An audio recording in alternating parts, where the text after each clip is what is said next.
Jinka is, we were just talking about before about boundaries. Jinka is about boundaries without it being said. Jinka is the boundary of when you come home from all day working, you take off your shoes and leave them outside the door. And then you go inside, you put on a different shoe. And when you leave the house in the morning, you put the same shoes back on or others. So there is this boundary between your activity outside and your activity inside the house. This is so much Japanese in the way of like crying, or the face of the inside and the face of the outside. And when during that and during the morning in public, there is this face of no movement. But when you get invited into their house, you see different families. They're laughing, crying, they're kissing, they're just interaction, just like here. It's completely different. And I wanted to mention just that one word to you, about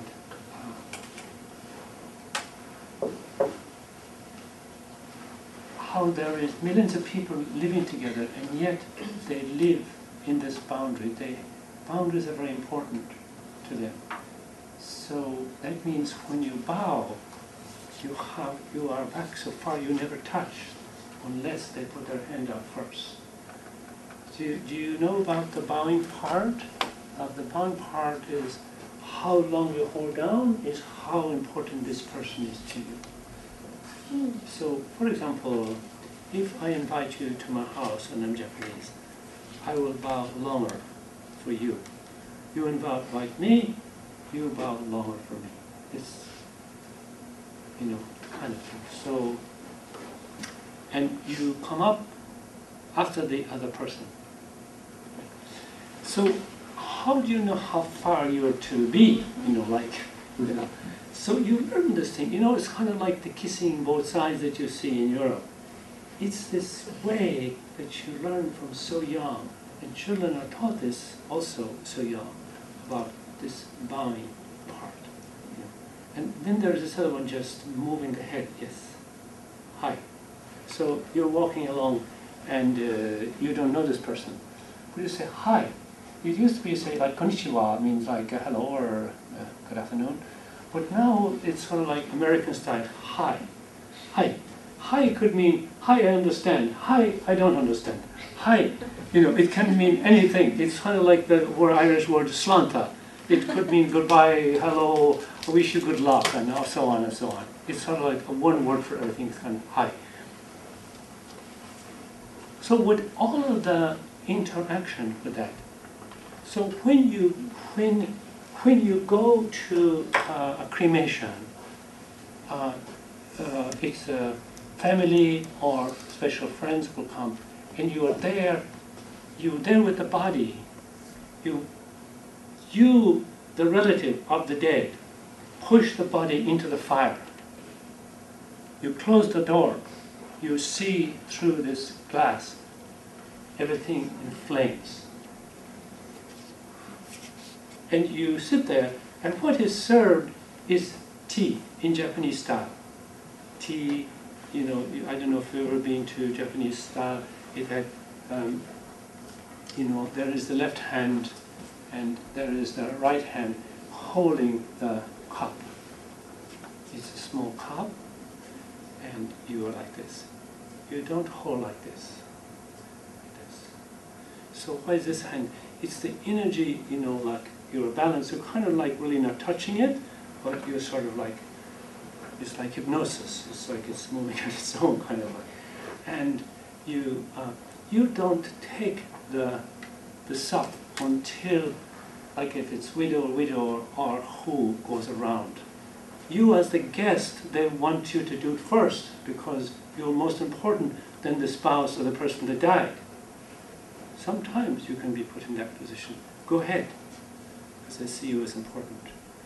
But don't do it until everybody else, then you take the sup. First sup. After that, it's okay. The body, after a while, the person calms, they bring, they pull out the bottom, it's all the ashes, and they pull out the top. Everything is put in this big round, like you make a huge pizza, and you get chopsticks. At first, you take out the bones that not burned completely, and you move the bones in one side, and everybody picks a bone.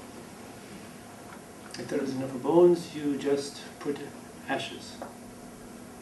It's done in basically complete silence.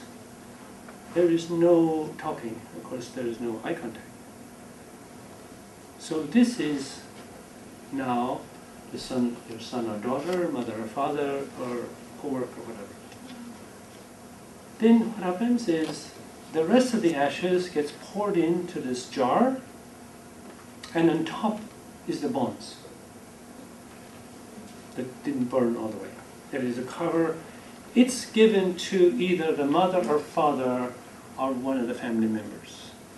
And they hold it like this. Right hand outside, left hand underneath. Sometimes it's covered in a white, like a white towel, so they know, the public will know what that is, so they don't want to bump into you. And so they can take it on the train. So then there is the like the 7 days, the 49 days. After 7 days, there is the first step, second step. After 7 times, it's like the spirit comes back and re-dies. 7, 14, 28, 21, 28, etc., etc. At the 49th day, it's the last death. It's the 7th. That's when the spirit can go. So after that, they take the ashes and they take it to the grave. Sometimes they will bury it inside. Sometimes they will pour it in and let it fall inside this open space. And everybody goes in there over the years. It's the same place. Then you go visit. You bring, what do you call it, burning incense. Mm-hmm. You have it there. You light it.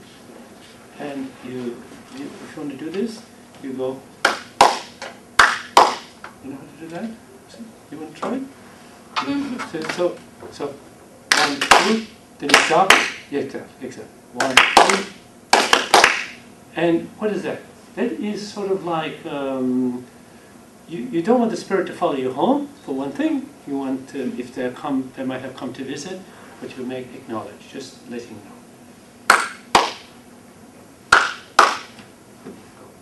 And you go back to this, and you bow, walk away. That is visit to the grave. It is sometimes that short.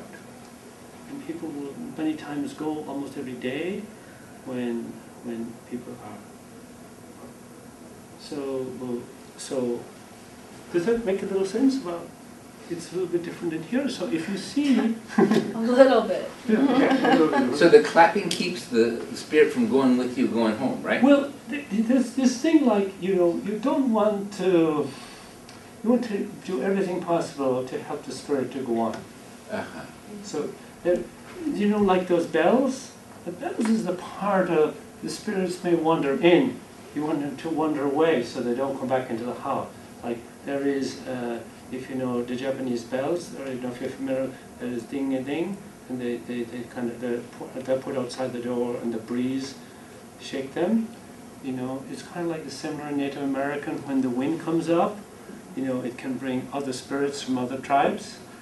In Ireland we used to call it, when you're a stranger, sometimes they'll call you a blow-in. The wind, you blew you in kind of thing. So this is kind of similar with this, with the bell outside. Are people usually cremated? Most of the time, there is some changes now where people are buried. Japan spends an awful lot of money on the after death. They want to do everything for the ancestor. They put up, they already have this at the house, kind of an altar. They don't bring the ashes there. They have just an altar. In Obanodora, it's usually in the middle of August, sometimes middle of July, depending which calendar you have. All over Japan, they honor the ancestral dead. Young children are there also. Dum-dum. Yeah, very, and amazingly how these children are so beautifully in tune with the parent mother and grandparent. They're there. And there I am with my chopsticks included. This was a great runner. I went to once. We were athletes, and there was about maybe 10 of us that trained together. And so whatever happened, this person killed themselves with suicide. But that word was never used.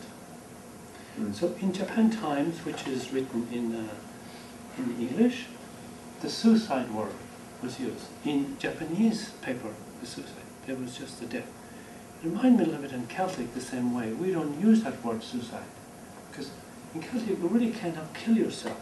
It's the spirit that makes the decision to leave the body, not the body makes the decision to leave the spirit. You know, sort of like there is this, you know, like you might want to kill yourself, but there is an outsider force that makes that decision, not we. So that's kind of like what we see sometimes in Celtic. Does that mean that in Celtic you don't identify the spirit as you? Spirit is something separate. But we, the body, is just, the spirit borrowed it from the earth. We are made from the earth. We go back into the ground. That's why in the burial, you put the body in the ground for it to decompose as quick as possible. That's the goal. Get it in there. Return it to the body. It used to be in Ireland long ago, where the body would be put outside, and the wild would eat off all the flesh. All the bones would be brought back and burned, and then they would take it in. If you go to Ireland, there's a house called the House of the Dead, and then there is 2 lights that come in, one in the solstice, come in, and the lights would shine from the sun, come in through the hole, and shine on the stone, on the ashes of the dead. It was poured in there. This was in ancient times, maybe 5,000 years ago, 10,000 years ago. So there was this connection to the sun, ashes, and death, similar to sort of like, there was other times when the body was burned in a huge fire, you know, the dead body was burned, and then you got the ashes and you rubbed it all over your body, and you put your clothes back on, and you kept it there as a sort of like the spirit of the earth. The earth spirit helped you, maybe cure you of some disease, prevented you, maybe you want to, you know, sort of something you wanted to have for your life, you know, a good healthy life. This was, especially around the chest and the heart area, this was rubbed on, you know, in that way, rubbed all over the body, and that went out of fashion. I'm not really sure when, but it was done. I saw where it was done in other countries, in Mongolia and other places, some places in Africa. Also, there was no connection with us, you know.